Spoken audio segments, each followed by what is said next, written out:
In the mid-1960s, Dr. Campbell was in the Philippines, trying to get more protein to millions of malnourished children. To keep costs down, he and his colleagues decided not to use animal-based protein. The program was beginning to show success. But then Dr. Campbell stumbled onto a piece of information that was extremely important. It centered on the more affluent families in the Philippines, who were eating relatively high amounts of animal-based foods. But at the same time, they were the ones most likely to have the children who were susceptible to getting liver cancer. This was very unusual, since liver cancers are mainly found in adults. But just the mere fact that they occurred in children said, you know, there's something here. This is pretty significant. Shortly afterward, Dr. Campbell came across a scientific paper published in a little-known Indian medical journal. It detailed work that had been done on a population of experimental rats that were first exposed to a carcinogen called aflatoxin, then fed a diet of casein, the main protein found in milk. They were testing the effect of protein on the development of liver cancer. They used two different levels of protein. They used 20% of total calories, and then they used a much lower level, 5%. 20% turned on cancer, 5% turned it off.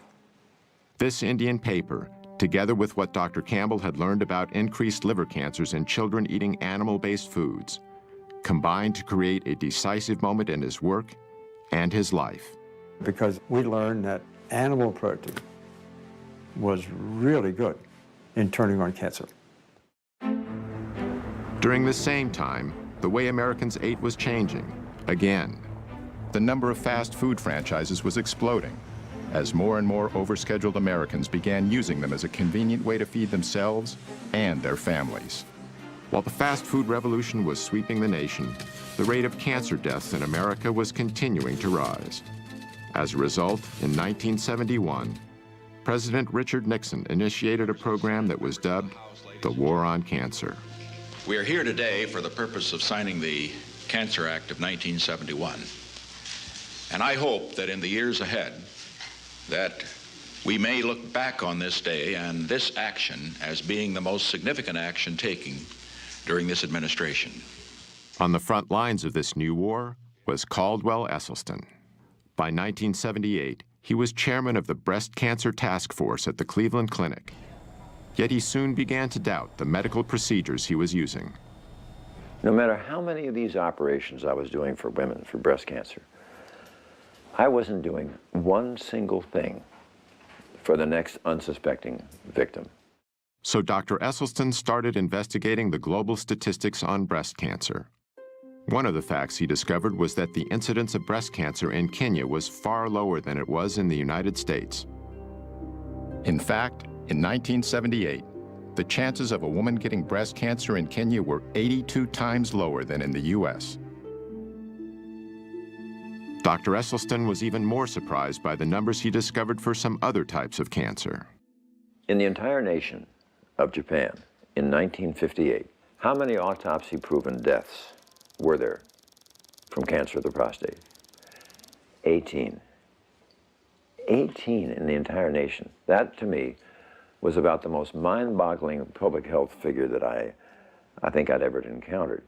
In the same year, the U.S. population was only about twice the size of Japan's, yet the number of prostate cancer deaths exceeded 14,000. Dr. Esselstyn also discovered that in the early 1970s, the risk for heart disease in rural China was 12 times lower than it was in the U.S. And in the highlands of Papua New Guinea, heart disease was rarely encountered. The link he noted between all the areas he studied was simple. Virtually, the Western diet was non-existent. They had no animal products. They had no dairy, no meat. Even more compelling to Esselstyn was some historical data that had long been overlooked. In World War II, the Germans occupied Norway. Among the first things they did was confiscate all the livestock and farm animals to provide supplies for their own troops. So the Norwegians were forced to eat mainly plant-based foods.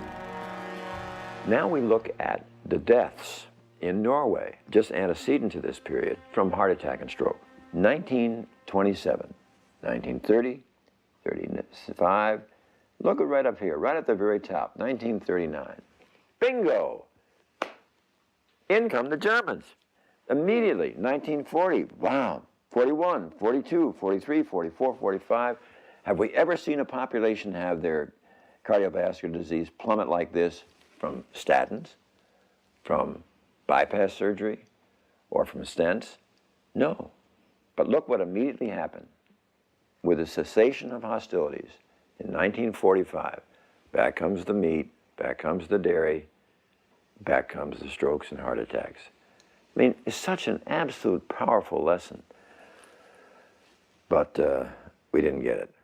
Because of evidence like this, Dr. Esselstyn was making the same assessment that Dr. Campbell was due to his work in the Philippines, seeing a causal link between animal-based foods and some of our most deadly diseases. But they weren't the only researchers coming to this conclusion. Another was Dr. John McDougall.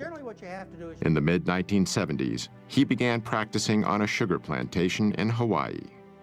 What I observed there was the health of the people differed dramatically depending upon how long they'd been in Hawaii. People who were raised in Japan, the Philippines, Korea, China, first generation, who had moved from their native land, were always trim. Never had heart disease, prostate cancer, colon cancer, breast cancer, rheumatoid arthritis, multiple sclerosis. Never overweight. They were in their 80s and 90s and fully functional. Their kids got a little fatter, a little sicker. Their grandkids and the next generation were just as fat and sick as anybody I'd ever seen. And what came through clearly was the diet was the difference. The first generation had learned a diet of rice and vegetables in their native land. But the kids, they started to give up the rice and replace it with the animal foods, the dairy products, the meats. And the results were obvious. They got fat and sick. So I knew at that point what caused most diseases. At the time, however, Campbell and Esselstyn knew virtually nothing about this other information. Even so, they ultimately reached a revolutionary conclusion: that many of our most crippling conditions could be greatly reduced, if not completely eradicated, simply by eating what they call a whole foods, plant-based diet.